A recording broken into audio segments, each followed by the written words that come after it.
Merhaba craft tutkunları, hoş geldiniz. Cadılar Bayramı'na bir kala size bu konsepte uygun bir bal kabağı ördük. Bakalım beğenecek misiniz?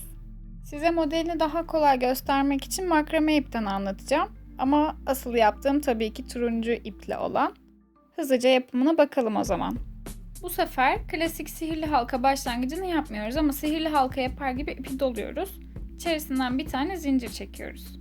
Sonrasında ipi yukarı kaydırarak burayı örgüyü düğümlemek için kullanıyoruz. Bunu yaptığımızda bir zincirimiz oluşmuş oldu. Buna ek olarak 12 tane daha zincir çekerek yani 13 zincir ile başlıyoruz.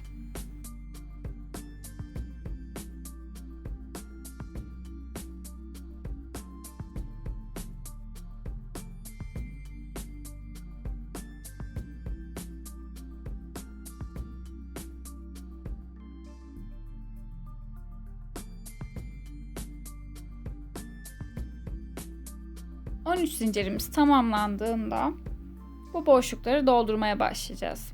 O yüzden son zincirimize değil, ondan bir önceki zincirin boşluğuna tığımızı geçiriyoruz. İpi çekiyoruz. Gördüğünüz gibi tığımızla 2 ilmeğimiz oldu. Bu 2 ilmeği tek seferde kapatıyoruz. Buradaki durum şu. 13 tane zincir çekmiştik ama bir tanesini kullanmayıp daha doğrusu bir sonrakine batarak ilerlediğimiz için elimizde 12 ilmek uzunluğunda bir örgümüz olacak. Bal kabağı yaparken de 12 zincirle başlıyorsam, daha doğrusu 13 zincirle başlıyorsam ve 12 tane elimde kullandığım ilmeğim varsa bunun 2 katı olan 24 sıra kadar da boy öreceğim. İlk sıramızı tamamladıktan sonra bir tane zincir çekiyoruz ve örgümüzü tersine çeviriyoruz. Çektiğimiz zinciri pas geçip yanındaki boşluğun arka tarafına batacağız. Yani ikisini birden değil, gene tekini alacağız ki bu sayede o dokulu yüzeyimiz oluşabilsin. Arkadaki boşluğa tığımı geçirdim. İpimi doladım. Tığımın üzerinde 2 tane ilmeğim kaldı ve bunları tek seferde kapattım. Bu sırayı da bu şekilde tamamlıyoruz. Gördüğünüz gibi aslında bu kadar basit bir örgü modeli. Oranımız 1'e 2 olduğu için siz bu küçüklükte bir bal kabağı istemiyorsanız, çok daha büyüklerini örmek istiyorsanız bu oranı kullanarak, yani zincir sayınızı arttırarak ve buna göre de öreceğiniz sıra sayısını arttırarak daha büyük bir bal kabağı elde edebilirsiniz.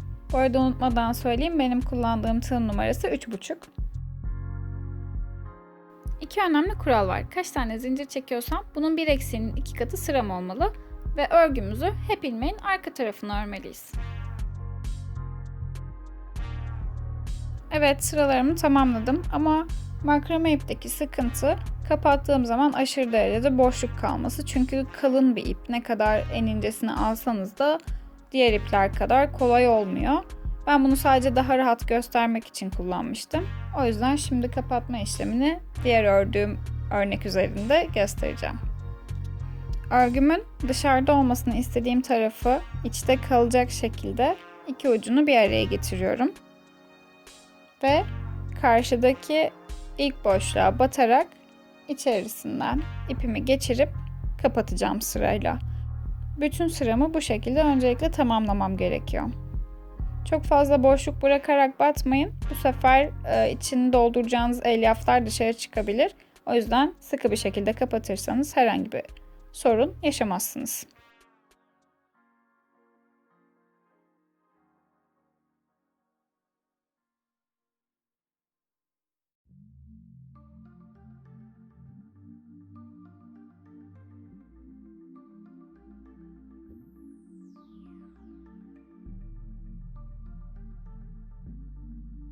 Kapattıktan sonra fazla ipimi de çekip düzeltiyorum. Sonrasında tersini çevirip alt ve üst tarafına nasıl kapattığımı göstereceğim. Alt ve üst tarafı kapatırken aslında daha kalın bir iğneniz varsa kullandığınız ipi geçirip dikmenizi tavsiye ederim. Çünkü daha kalın olduğu için daha iyi kapanıyor. Ama benim gibi başka bir iple de, dikiş ipiyle de bunu tamamlayabilirsiniz. Ya da tığınızla aynı işlemi de yapabilirsiniz kullandığınız örgü ipini devam ettirerek. Bu konuda herhangi bir sıkıntı yok. Ben size şu an normal dikiş iğnesiyle nasıl yapıldığını göstereceğim.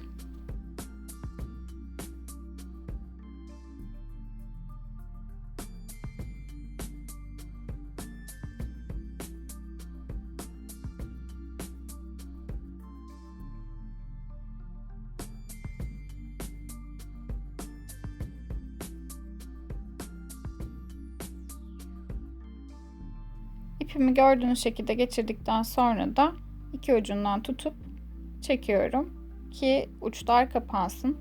Yine de bir takım boşluklar kalacaktır. O yüzden ben üzerinden iğneyle açık kalan uçları birleştirerek tamamen oranın kapanmasını ve düzgün bir görüntü oluşturmasını sağlıyorum.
Sıra geldi içine elyafla doldurmaya. Eğer evinizde elyaf yoksa bunun yerine alternatif olarak peçete de kullanabilirsiniz eğer bu kadar küçük bir bal kabağı yapıyorsanız. Büyükleri için aynı şeyi pek tavsiye etmiyorum.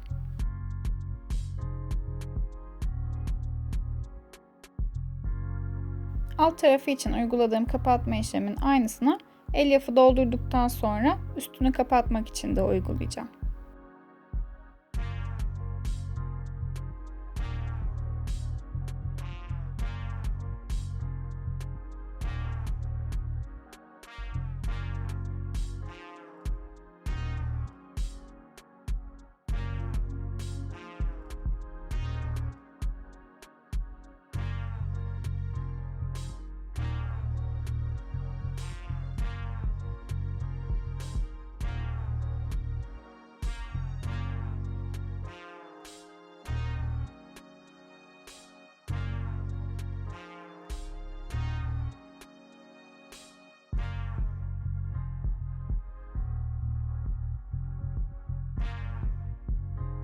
Bundan sonra ise bal kabağımızın sapını yaptığımız kısım geliyor. Orada da aslında size çok değişik bir yöntem gösterip kafa karışıklığına sebep olmak istemedim. En basit şekliyle ilk yaptığımız örneği taklit edeceğiz aslında.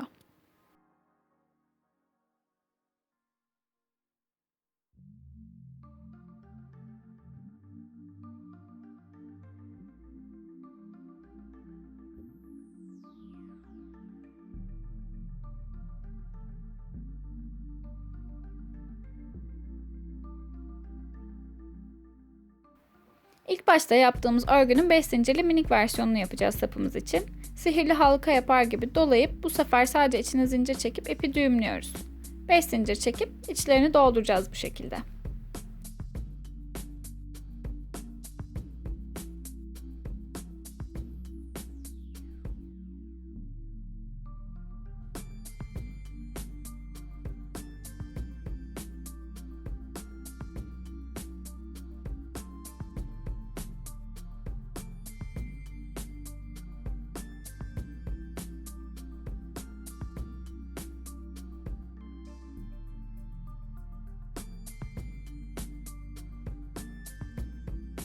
Bu dörtlünün sonuna geldiğimizde ise bu şekilde açık kalmaması için karşısındaki boşluğa tığımızı geçirip ipi ikisinin içinden kaydırıyoruz. Daha sonra ipi kesip düğüm atacağız ki sağlam olsun ve o iki uç birbiriyle tamamen birleşsin.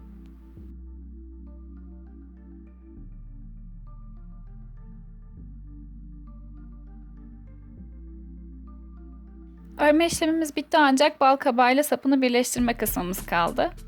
Öncelikle dikiş iğnesini sapın içinden geçiriyoruz ve daha sonra tam orta noktasına denk gelecek şekilde aşağı doğru iğnemizi batırıyoruz.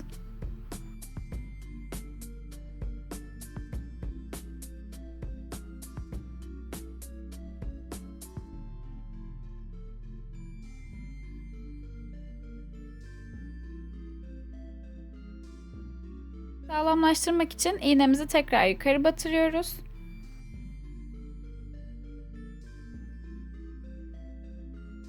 Ve sapın ucundan geçirip tekrar aşağı batacağız.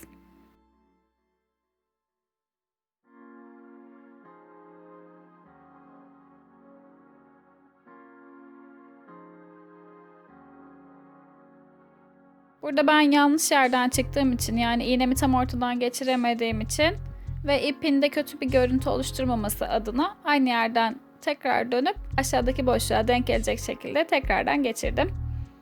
Sağlamlaştırmak için de önceden diktiğim yerlerden birkaç kez geçtim.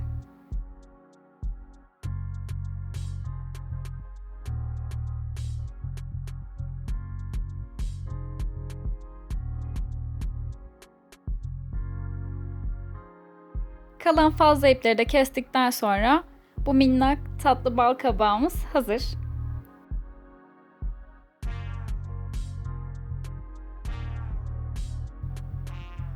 Denediklerinizi de bizimle Instagram üzerinden paylaşabilirsiniz. Bir sonraki videoda görüşmek üzere. Bu arada hala abone olmadıysanız abone olmayı ve bildirimleri açmayı da unutmayınız. Görüşmek üzere.